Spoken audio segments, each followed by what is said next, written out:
آج کی ہماری کہانی ہے آمنہ نامی ایک ایسی لڑکی کی جو اپنی زندگی میں کچھ بننا چاہتی تھی، اور یہ کچھ بننے کا خواب اس کا اپنا نہیں تھا، بلکہ یہ خواب اس کے باپ نے اسے دیا۔ اس کا باپ ایک محنت کرنے والا انسان تھا۔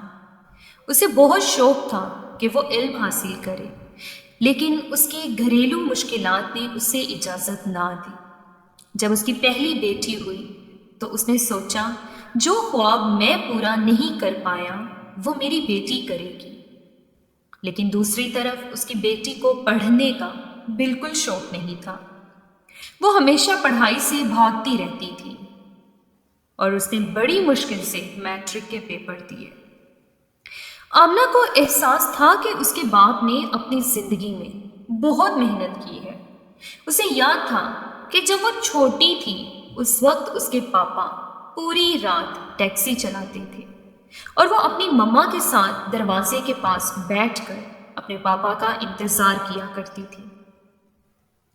اسے سب کچھ یاد تھا، لیکن وہ یہ نہیں جانتی تھی کہ وہ کیسے اپنے پاپا کو خوش کرے، کیسے ان کی مشکلات میں ان کا سہارا بنے، کیسے اپنے باپ کا کندھا بنے۔ ایک دن جب وہ اپنے باپ کے پاس بیٹھی ہوتی ہے تو اس کا باپ اس سے پوچھتا ہے کہ بیٹی تم اپنی زندگی میں کیا بننا چاہتی ہو؟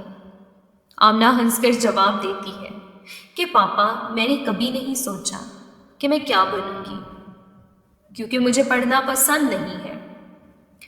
آمنہ کا جواب سننے کے بعد اس کا باپ اسے اپنی زندگی کے بارے میں بتاتا ہے کہ کس طرح اس نے اپنی زندگی غربت میں گزاری، سارا دن کام کیا، لیکن پھر بھی مجھے کسی سے کوئی شکایت نہیں ہے۔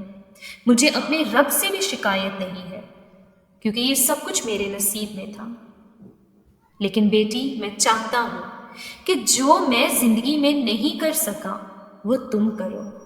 میری خواہش ہے کہ تم بہت زیادہ پڑھو، افسر بنو۔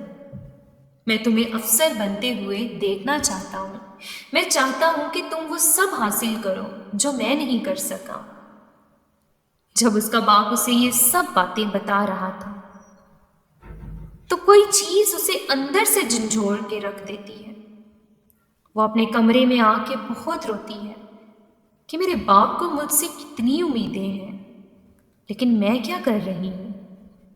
وہ اسی وقت سے دعا مانگتی ہے کہ میں میٹرک میں پاس ہو جاؤں تاکہ میں اپنے باپ کی ہر خواہش کو پورا کر سکوں۔ لیکن اسے پتہ ہوتا ہے کہ اس نے پیپر اچھے نہیں دیے تھے۔ وہ بس پریشان رہتی ہے اور ہر وقت دعا مانگتی رہتی ہے کہ میں میٹرک میں پاس ہو جاؤں۔ کچھ مہینوں بعد اس کا رزلٹ آتا ہے اور وہ دیکھ کے بہت روتی ہے